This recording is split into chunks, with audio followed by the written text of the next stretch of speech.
What's going on, everyone? This is your host, the God of Thunder, and we are back with episode 13 of The Circle Pit. Today we have a special interview with the members of Deadweight Burden, and I review Nekrogoblikon's new album, Welcome to Bonkers. For those of you who don't remember, or if you didn't listen to the episode, whatever, a few weeks ago I played you guys a Deadweight Burden song, and I introduced you to the band a little bit. Well, this week we finally got the band on the show. They're going to talk about a couple new shows that they're doing, their new album, and yeah. So, this song is from their Drop the Rock album, and it's called LOL, I'm in Jail. Here's a little snippet of the song. Enjoy.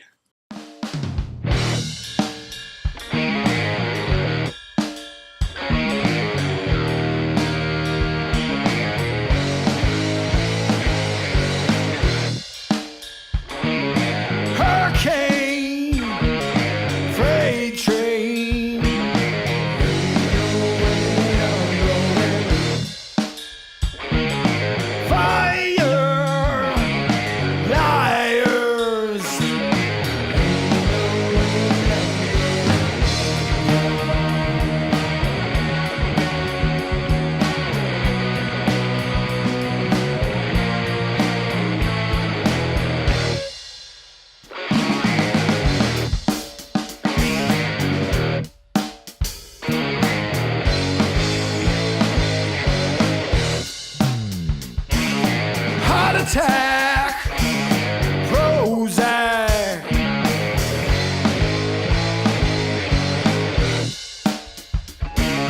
hopeless, godless.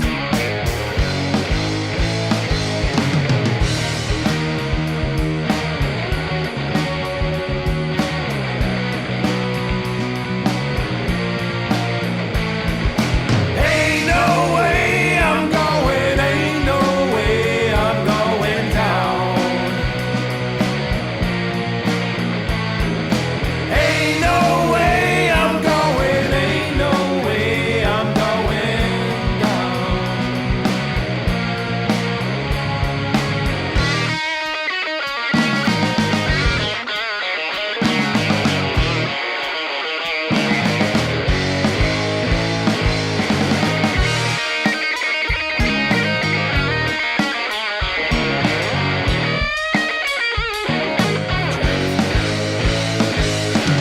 Ain't no way I'm going, ain't no way I'm going down. Ain't no way I'm going, ain't no way I'm going down. Fires burn away, your head on fire's the way.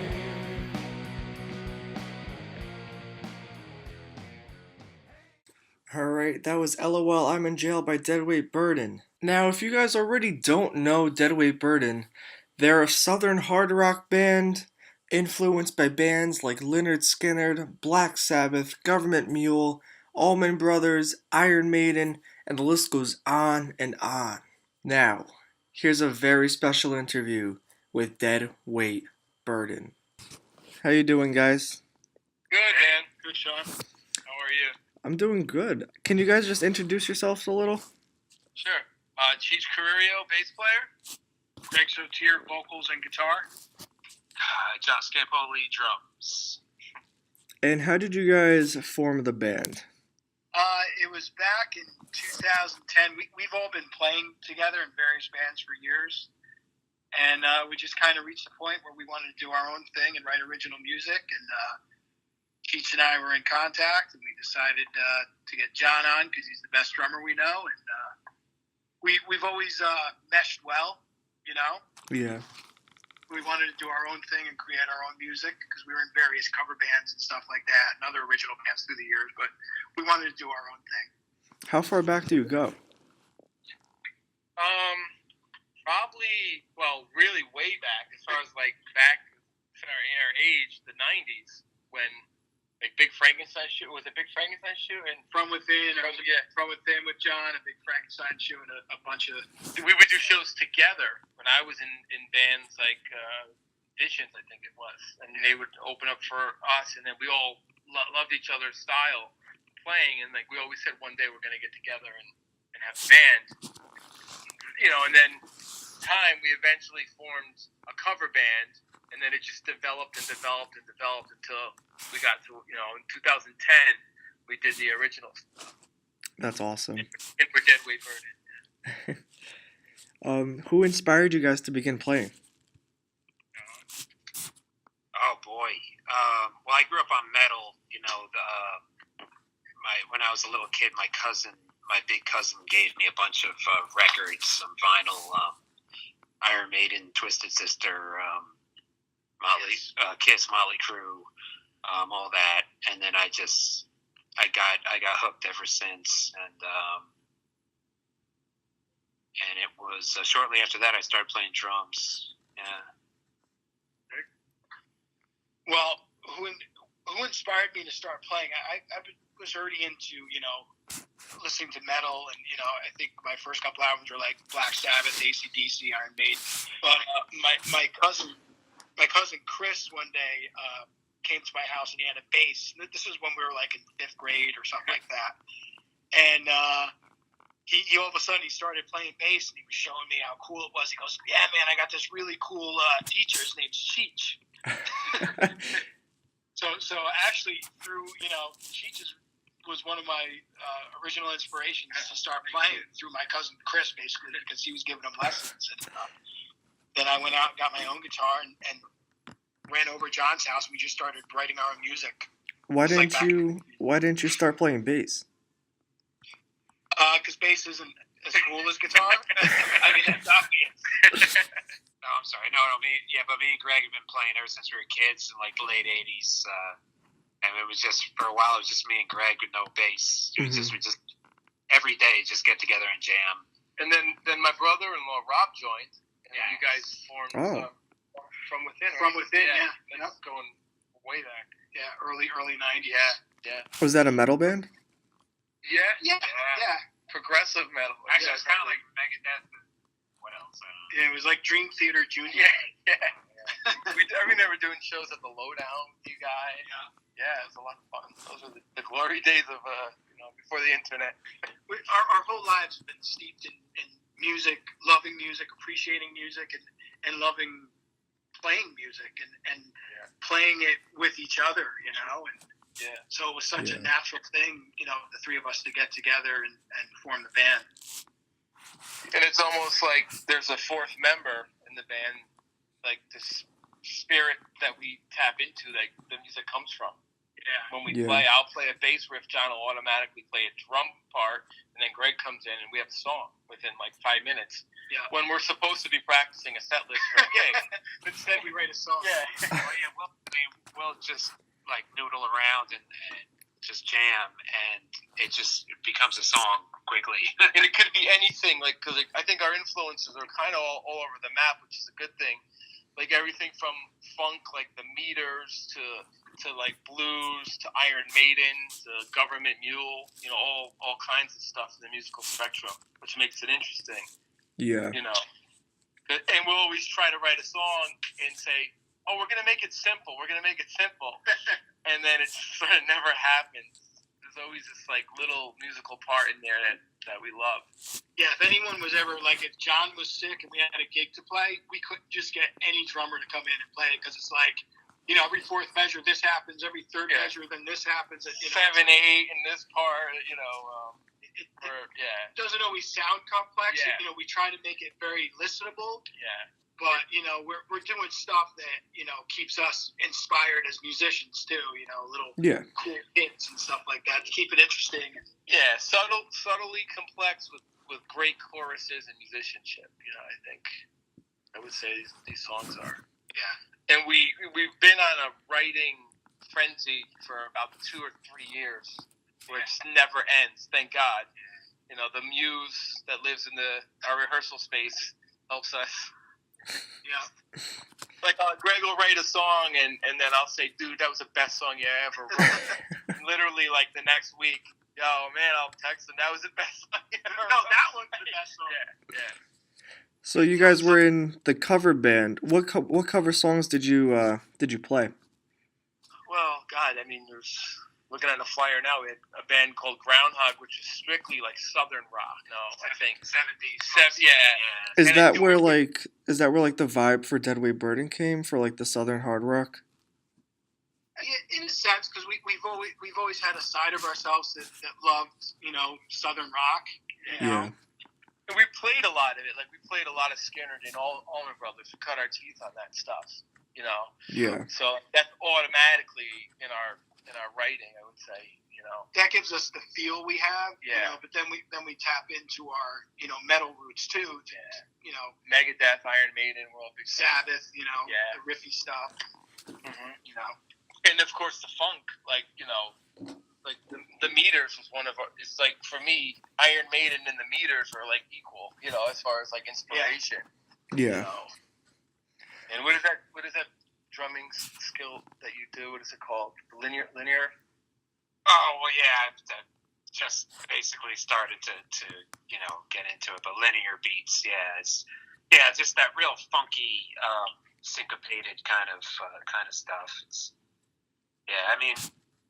A number one rule I think is to make it groove.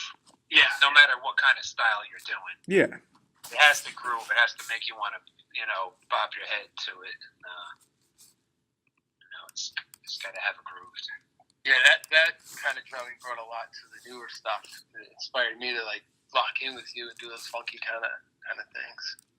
But funky in a rock way. Yeah, of course. Yeah. Like there's funk and there's progressive and there's metal. There's so much in the band Southern.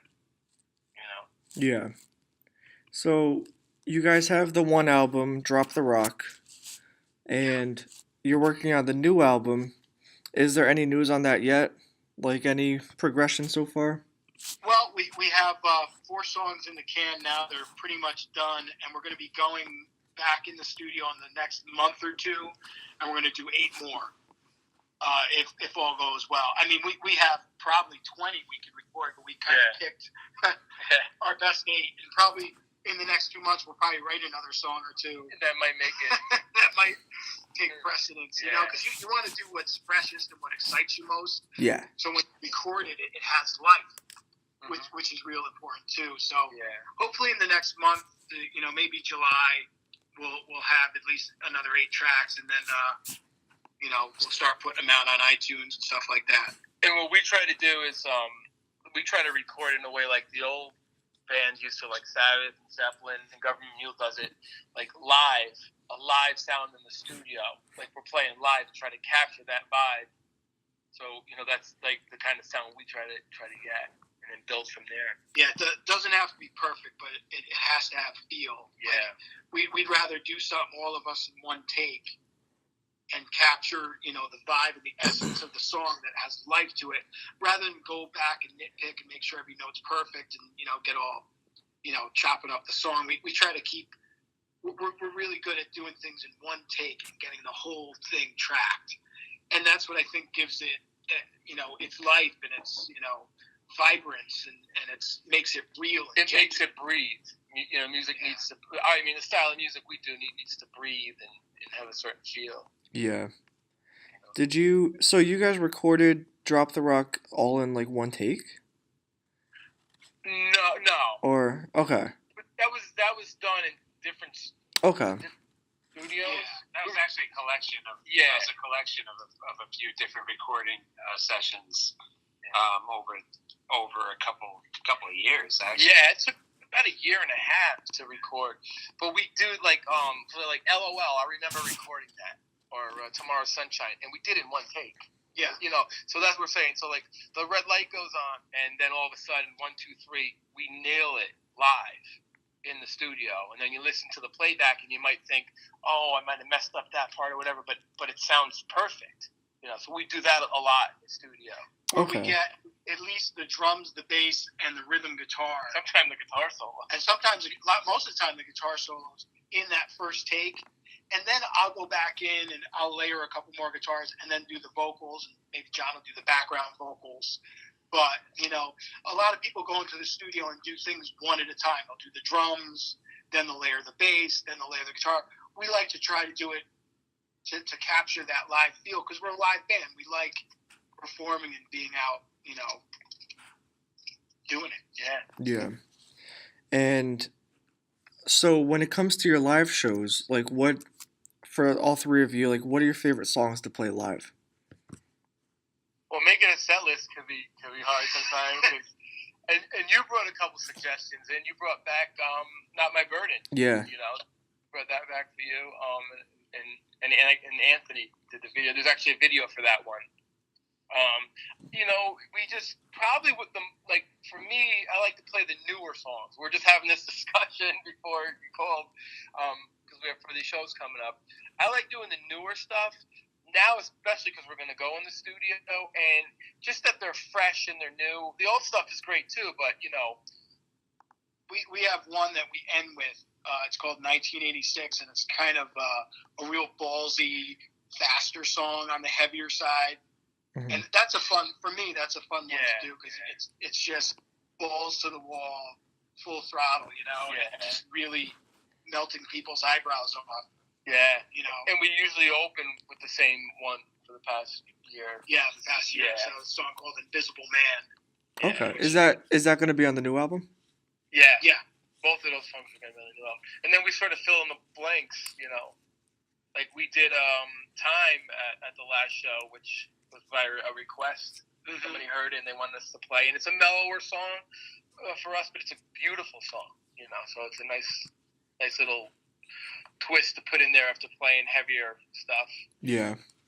No, I love the whole album. Obviously, like the first one that stuck out to me the most was "Not My Burden." Thank you. But I'm glad that you guys actually like playing the newer stuff because as far as I've heard, the newer stuff's actually heavier. Some of it. Yeah. And I like the heavier stuff because you know me. Yeah. So. But it's a balance between we have one song that's like almost a southern rock kind of vibe that I'm real excited about, and then the one you have to write the lyrics for.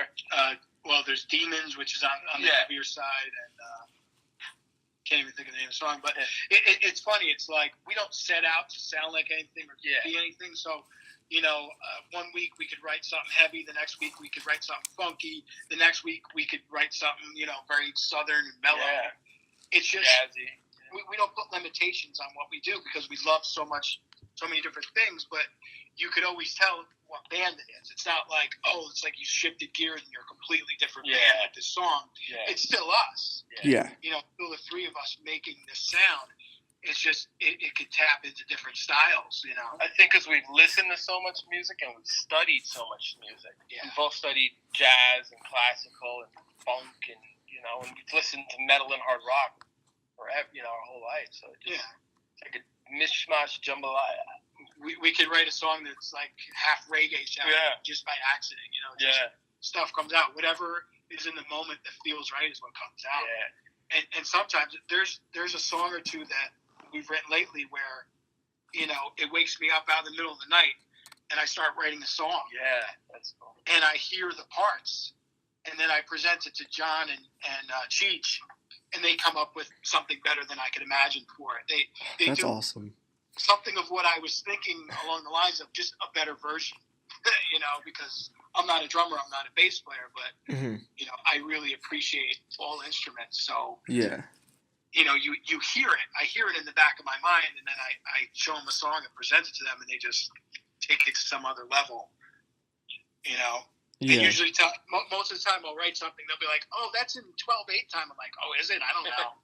But they'll analyze it, break it down, and, come out with some lingo that I don't even know what they're talking about.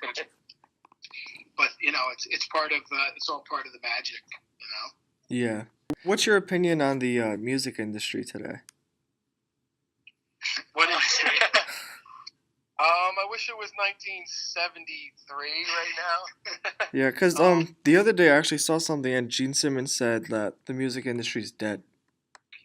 It is because there's a lot of bands on the internet, so there's a lot of competition, and music is free to download, so bands don't make any money off of it. Gigs are hard to come by. You just like pay to play and stuff like that. So it's not like it was even 10 years ago. Yeah. I think the internet, changed it and made it difficult, for bands. So anyone that's out there doing it like what we do, still out there gigging, and anybody that's out there doing it, they do it because they love it, because it's a passion.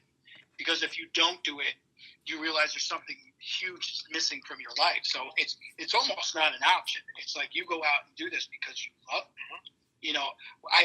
I was on vacation. John was on vacation. I hadn't seen Cheech for like a month, and we hugged each other. We're like, oh man, it's like we miss this. It's like you can't live without this. It's part of our soul and our blood. So whether there's one venue to play or 30 venues to play, whether there's a music scene or not, where there's a music industry, which there isn't right now, which is hopefully temporary, we're still gonna fucking do it anyway. Yeah. It doesn't. Yeah, you do it because you love it and it comes from your soul, John. No, I mean, as far as the music industry, everything is all, computerized. How many real musicians do you hear on the radio? And where's the musicianship anymore? Like, where is it? No, back everything. in the day, you had these hits that were by bands that of like people that could actually play. Yeah. That was just all crap. Even pop bands could play in the 80s. Yeah. If you think about like some of these, like, I don't know, Kaja Gugu or whatever, there's some funky bass lines going on in that stuff, Yeah. Now, they were, It's not like that thing. Who's out there inspiring people to pick up a guitar or pick up the drums and learn? Yeah. I couldn't even tell you. I'd much rather see a kid on YouTube doing something original than doing an Eddie Van Halen solo. You know what I mean? Yeah. Like that's Yeah. that's There's a lot of copy things, not a lot of original things, and the YouTube sensation thing is like the big thing too. Which, Yeah. No, everything is computerized today. Yeah. Cause last semester, like, I took a music technology class, and everything, like, all the music that was made was just from a MIDI keyboard that they had in the classroom, and like it sounded amazing. But like I don't know how to play a keyboard, but I came up with songs. Like, no one needs to know how to play an instrument anymore. Well, I think not that there's a lot of like I like some of the EDM stuff because it's interesting because they're sculpting sound. They're not musicians, but they're sculpting sound. So some of that stuff is cool. Yeah. But it's not like you're a musician. You know what I mean? Yeah. It doesn't have soul. No, it lacks soul. Now, you guys love playing your live shows, and so your next show is April 28th, right? Yes. And that's at Billy B's in Danbury, Connecticut, with Soul Source Side Project and Crude and Rude. Yeah. And how excited are you guys for this show? Very excited, man. It's those are two great bands to play with.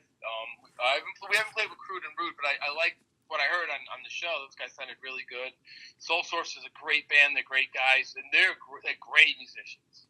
Really inspire us when we watch them. Really great players. What are you guys hoping for to come out of this show? Like, are you hoping for like more shows, maybe like with those bands, or? Well, nude women, number one. Maybe like 17 to 18 bras thrown at me. And I'm going to try out my new sequins glitter jumpsuit, which is nice. Well, the biggest thing I think is to put ourselves out there to get more people into us. I mean, because there are people out there that are into what we do.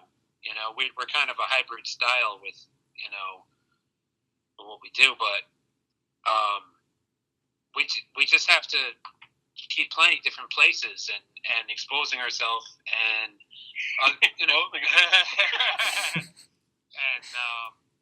it's just about getting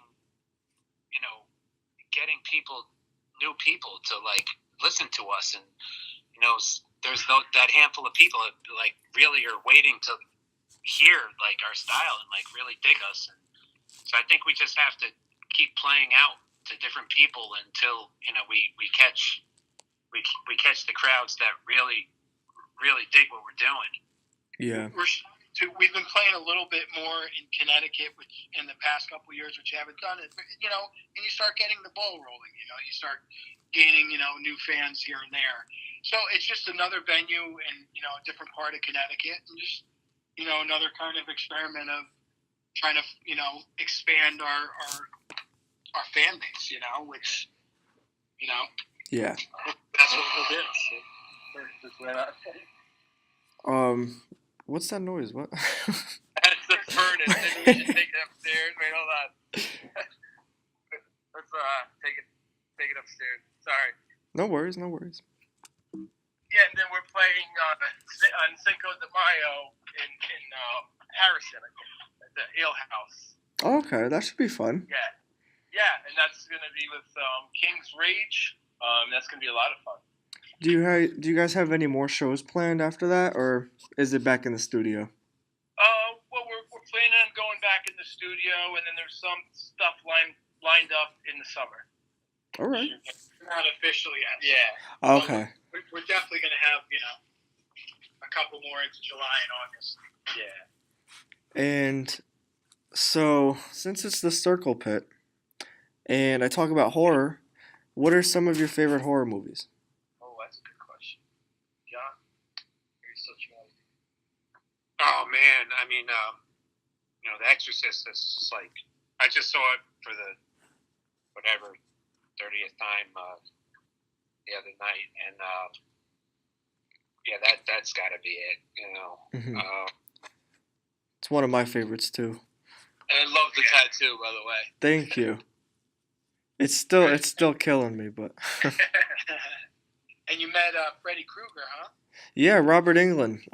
He was one of the nicest guys ever. Like, he was a little standoffish at first, but then as soon as he saw like my tattoos, he was like, "Oh, let me see them." And then like I showed him like my Freddy one. He was like, "Oh, that's me." Yeah. And I would say, like, for me, it's an obscure one. I think I told you about it. It's called Ghost Story. yeah, Fred Astaire, and then The Conjuring.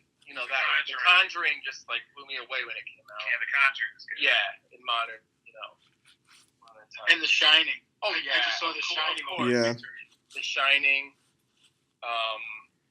And all the Freddy Krueger ones, Friday the 13th one, and then Evil Dead. oh yeah, definitely. First Evil Dead. How was the remake of Truth or Dare? Did you see that one? I haven't seen it yet, no. Yeah. But tomorrow night I'm going to see A Quiet Place. I hear that's good. Yeah. That's Jim from The Office wrote that, right? Yeah. Can't think of his name, but yeah, I hear that's fantastic. Yeah. What is it? John. Krasinski. Yeah, John Krasinski. Yeah. But Cool. Enjoy it. all right. Thank you guys for doing this. Thanks, Thanks, John. Sean. All right. I look forward to hearing the new album. Awesome, man. All right. Have a good night, guys. Thank you. Thanks. All right. Bye-bye. Thank you so much, guys, for doing that. It was a lot of fun. I can't wait to see your next show and hear the new album. Check out their album, Drop the Rock. It's on iTunes, Amazon, Spotify. Go pick that up. Support the band, and make sure you check them out at their live show with Soul Source Side Project and Crude and Rude next Saturday night in Danbury, Connecticut at Billy Bean's. Now, if you guys remember, I've been talking about a band called Nekrogoblikon for quite some time now. And last week they just released their new album called Welcome to Bonkers. And I just have to say, this is by far my favorite album that's come out this year so far. And I found this band about a year ago, and every song they put out just makes me like them even more. Now, this album is fantastic. From start to finish, Welcome to Bonkers really keeps you awake and just ready to mosh. Like, compared to their older albums, this album is fun, and I found that the band is experimenting more with like different styles of music, sounds, etc. There's not one song on this album that I ever feel like skipping. And no matter what mood I'm in that day, this album never fails to disappoint. Great job, Nekrogoblikon, on another fantastic album. Now, the other day I actually got permission to play a song from that album right now for you guys. I wish I could play the whole album, but go check out the whole thing for yourself. You won't be disappointed. Here's the first track from the album, Welcome to Bonkers. This song is called Mold.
Alright, thank you guys for listening to that. I'm hoping to have the band on the show in a few weeks, so stay tuned for that.